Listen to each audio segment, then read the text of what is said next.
আসসালামু আলাইকুম প্রিয় ভিউয়ার্স। 1914 সালে প্রথম বিশ্বযুদ্ধ,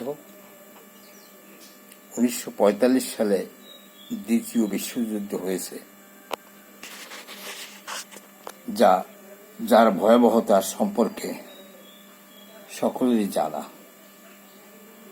কিন্তু ইদানিংকালে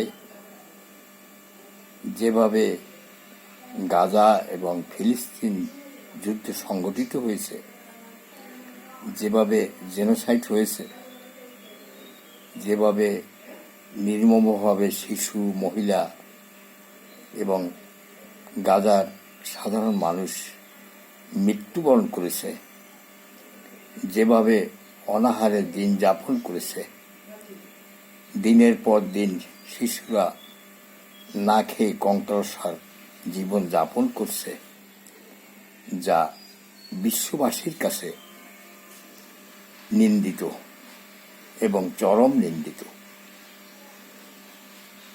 ইসরায়েলের প্রধানমন্ত্রী নেতানিয়াহু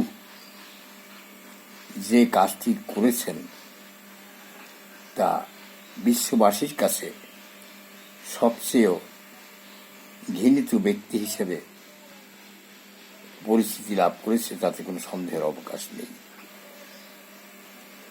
ঠিক সেই মুহূর্তে আমরা দেখছি বিভিন্ন মিডিয়ার মাধ্যমে বিভিন্ন সংবাদ পর্যালোচনা করে যে ডোনাল্ড ট্রাম্প সম্মানিত ব্যক্তি, অভিনন্দিত ব্যক্তি, যে ভূমিকা নিয়েছে তা অত্যন্ত প্রশংসার দাবিদার, তাতেও কোনো সন্দেহের অবকাশ নেই।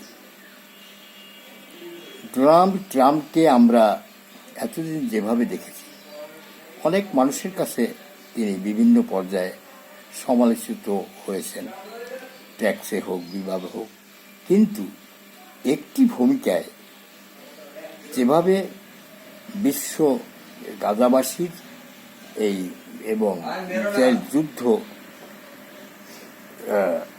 শান্তির বিষয়ে যেভাবে ভূমিকা নিয়েছেন তা বিশ্বের কাছে এখন অভিনন্দিত তিনি, এবং এটা অত্যন্ত প্রশংসার দাবিদার, এবং বিশ্ববাসীর কাছে এখন ডোনাল্ড ট্রাম্প অত্যন্ত মহান ব্যক্তি, তাতেও কোনো সন্দেহের অবকাশ নেই।